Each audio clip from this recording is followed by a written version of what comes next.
అందరికీ నమస్తే. ఇగో నేను వచ్చేసిన మీ దేతడి వార్తలు. ఇక నేను మొన్న అడిగినా కదా ప్రశ్న, బాలసుబ్రహ్మణ్యం గారు ఎన్ని పాటలు పాడిరని జర చెప్తారా ఆన్సరు 40,000 పైగా పాటలు పాడిరు. ఇక మన దేతడి వార్తలు షురు చేసే ముందు ఇవాళ ప్రశ్న ఏందో తెలుసా? ఇల్లంతా తిరిగి ఇట్లా కూర్చుంటుంది, మూల కూర్చుంటుంది, ఏదండి కామెంట్లలో చెప్పండి. ఇక ఈ జనరేషన్ అంతా మీకు తెలుసు కదా, ఏడో చూసినా డబ్బు డబ్బు డబ్బు డబ్బు. ఈ డబ్బు అయితే ఒక రోగంలాగా జబ్బులాగా చుట్టుకున్నది అందరికీ. కొందరికి ఎట్లా అయితే ఇంకొందరికి ఎట్లా అంటే ఆ డబ్బు లేకపోతే ఇల్లు గడవదా. ఎట్లా అంటే ఇక మొత్తం మనమే చేసుకోవాలి. ఒక తల్లిదండ్రులు అయితే పిల్లల కోసం వాళ్ళ మొత్తం జీవితాలే త్యాగం చేస్తారు. అట్లా ఒక పేద కుటుంబం కథనే ఇప్పుడు మీరు చూడబోతారు. చూడండి ఇక. మళ్ళీ లడ్డన లెక్కనే ఉన్నాడు. లడ్డనేనా? లడ్డననే. ఓ లడ్డనా, ఏడుకోతున్నావు, జర ఆగరాదు. నా పరిశీలన నేనున్నమ్మా, నేను తర్వాత మాట్లాడతా బిడ్డ నీతో. ఓ లడ్డన, ఏమైంది అట్లా పరిశానలో పడ్డావు? జర ఆగు.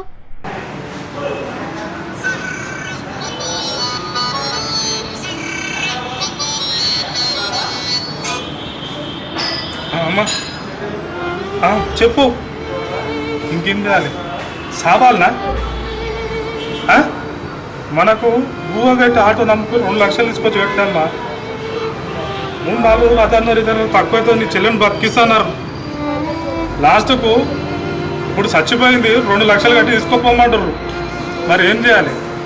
సావనా సద్దామా? ఊహ పెట్టి ఆటో అమ్ముకున్నామమ్మా మనము. అయినా కానీ డాక్టరు ఈ మాట అన్నాడు.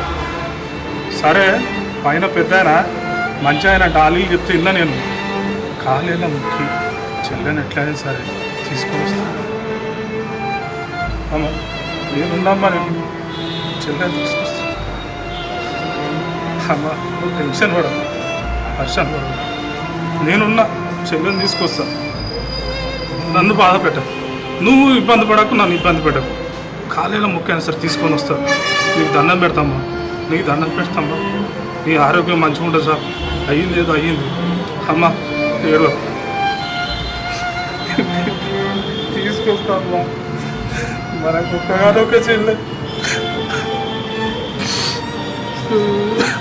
తీసుకొస్తామ్మా. నువ్వు ఏడబాకమ్మా, నేను తీసుకొస్తా. ఆ డాక్టర్ కాలేలా పట్టుకొని తీసుకొస్తామ్మా. నేను కాలేలో మాకు నువ్వు ఏడవకమ్మా.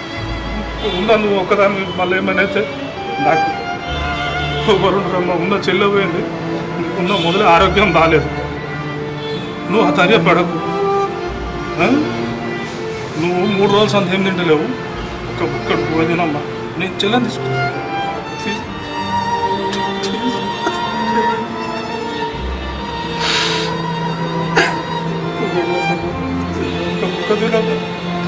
నేను తీసుకొస్తాను, నేను తీసుకొని వస్తాను. ఆ డాక్టరు మంచోడు అంట. కాలేల ముక్కైనా సరే అమ్మ, కాలేల ముక్కైనా సరే నేను తీసుకొని వస్తాను. ఆలీలు చెప్పు, డాక్టర్ మంచోడు. కాలేల ముక్కైనా సరే నేను తీసుకొని వస్తాను. నన్ను నమ్మమ్మా, నేను తీసుకొని వస్తాను. సరే అమ్మా.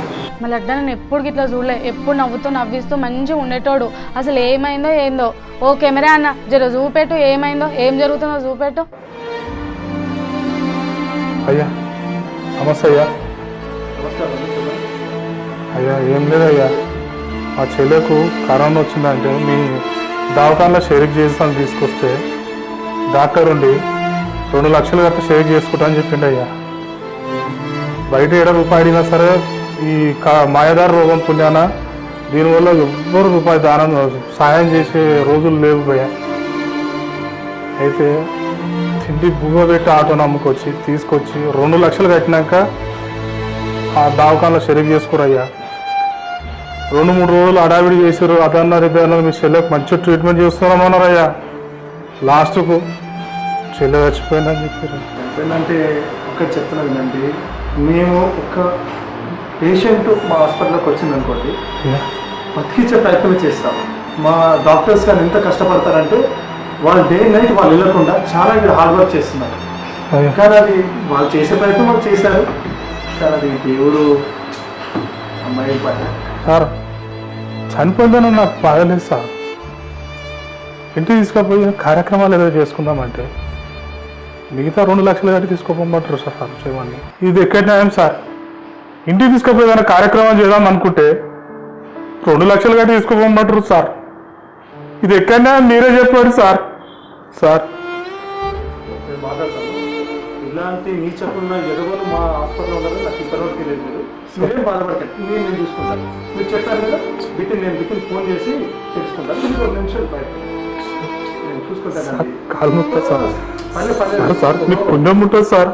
పర్లేదండి, నేను చూసుకుంటాను. నాకు చెప్పారు కదా సార్ మా అమ్మ ముద్ద తీతలేదు సార్. మా అమ్మకు ఎప్పుడు వస్తారా అని ఇంట్లో గనవాట్లో కూర్చొని చెల్లోకి ఒకసారి చూస్తూ సార్. బాధపడకండి. కాలు గుర్తు సార్ మీది.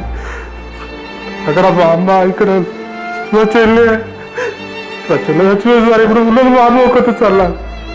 ఆమె లేకపోతే బతకలేదు సార్.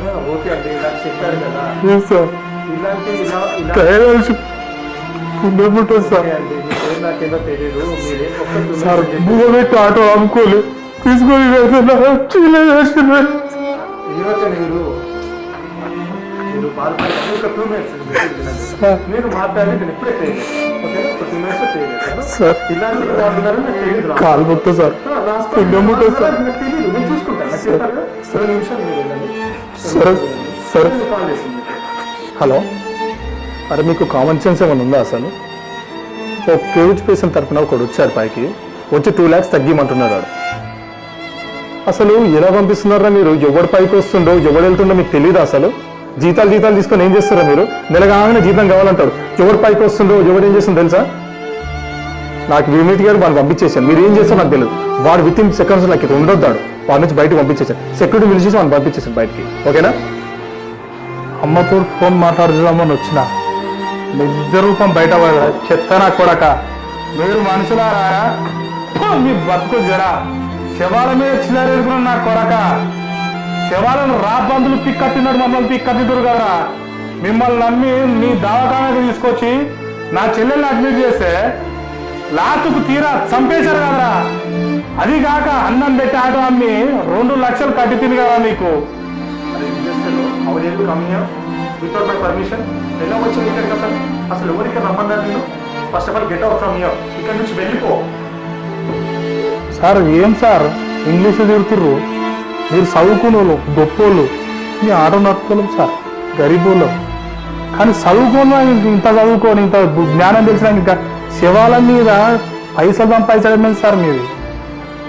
సార్ నా ఆటోలో గర్భిణీ స్త్రీలకు ముసలోళ్ళకు ఫ్రీగా వదిలిపెట్టా సార్. అంతా సాయం చేస్తాం సార్ మేము.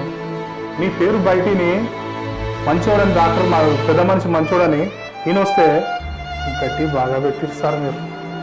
మైండ్ పడతాను చెప్తున్నా విను. నువ్వు ఇష్టమైనట్టు ఇక్కడ మాట్లాడదు, అర్థమవుతుందా? మొత్తం 2,50,000 కట్టి ఇక్కడ నుంచి వెళ్ళి బాడీని తీసుకొని వెళ్ళి. సార్ మళ్ళీ 50,000 సార్, 2,50,000. 50,000 తగ్గించారని చెప్పారు. ఇప్పుడు మా ఇన్ఛార్జ్ చేశాను, డాక్టర్కి ఆయనకి చేశాను. ఆయన 50,000 తగ్గించానంట మీకు. అది కూడా కట్టి తీసుకెళ్ళి బాడీ. సార్ సార్ వేరే మాట్లాడేది ఏం లేదు సార్. సార్ కాళ్ళు ముట్టా సార్, నా దగ్గర అన్ని డబ్బులు లేవు సార్. Please sir.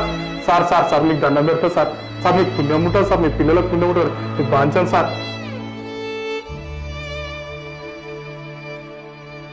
ఆగాగు రండి, మా బాస్ కూతురు, దయచేసి వదిలేదు, దండం పెడతా, వదిలేదు నాకు పరుగు.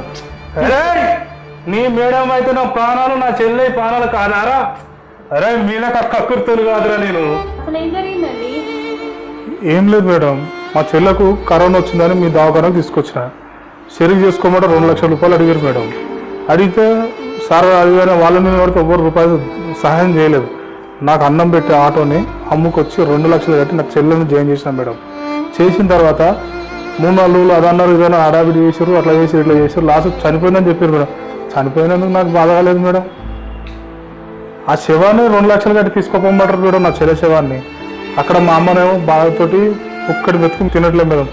సరే సార్ మంచోళ్ళు, మీ హాస్పిటల్ మంచిది అని ఏదో ఖాళీలో తీసుకోపోవాలని వస్తే ఈయననేమో అడ్డమైన మాటలు అంటుండు మేడం. అది జరిగింది మేడం.